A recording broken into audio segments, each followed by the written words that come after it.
So we got this situation to handle. We have f of x, then n times f of x.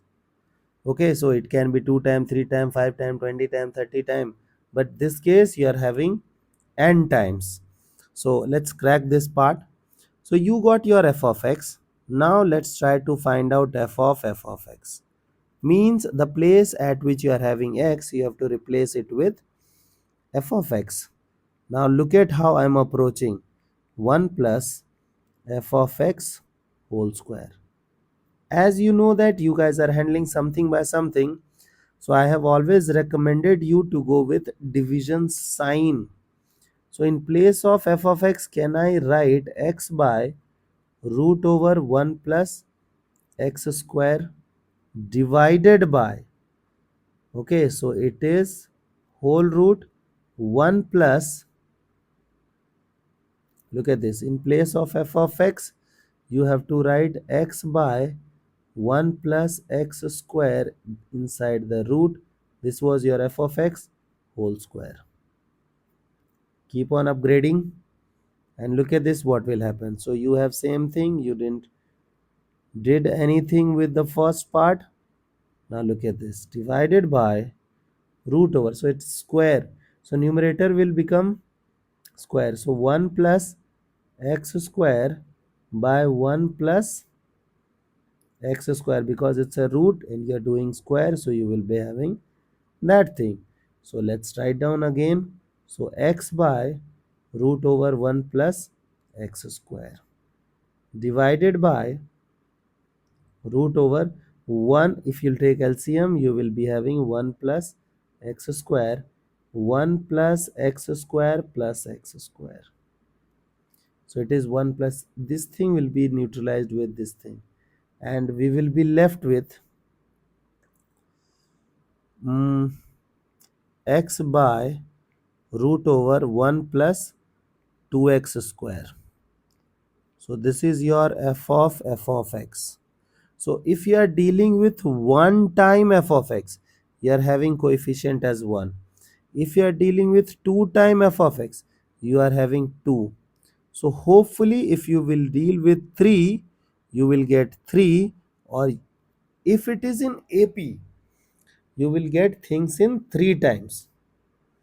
If they are in GP, so you will be getting 4 times, 1, 2, 4, 8, 6, 16, 32 and so on. If it is in AP, you will be having 1, 2, 3, 4, 5, 6, 7 and so on so forth. So till the time we are not super sure, we will keep on finding the pattern. So this time we will go with f of x. So what we should do, in the f of x, replace x with f of x and you will get things done. So can I write f of x by root over 1 plus 2 times f of x ka whole square. Now equal to f of x. Who is f of x? X by root over 1 plus x square divided by root over 1 plus 2 times x square by, no, it's x, f of x is x, no, x by root over 1 plus x square, and then you are having square.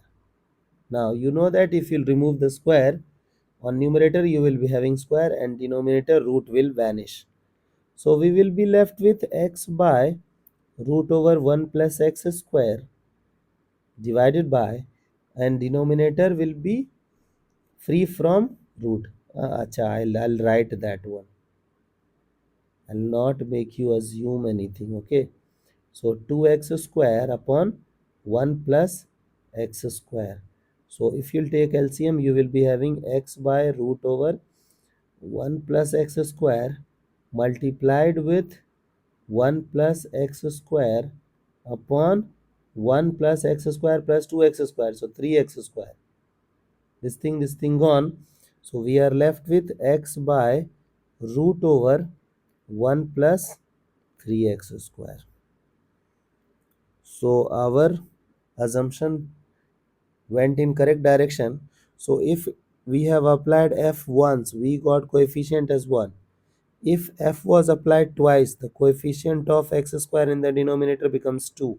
If we have applied 3 times f, the coefficient in the denominator of x square is 3. So if you are dealing with n time, you will be having x by root over 1 plus n x square. So this is the result for this question. I hope the idea is clear, and hopefully you guys can handle similar situations. Okay.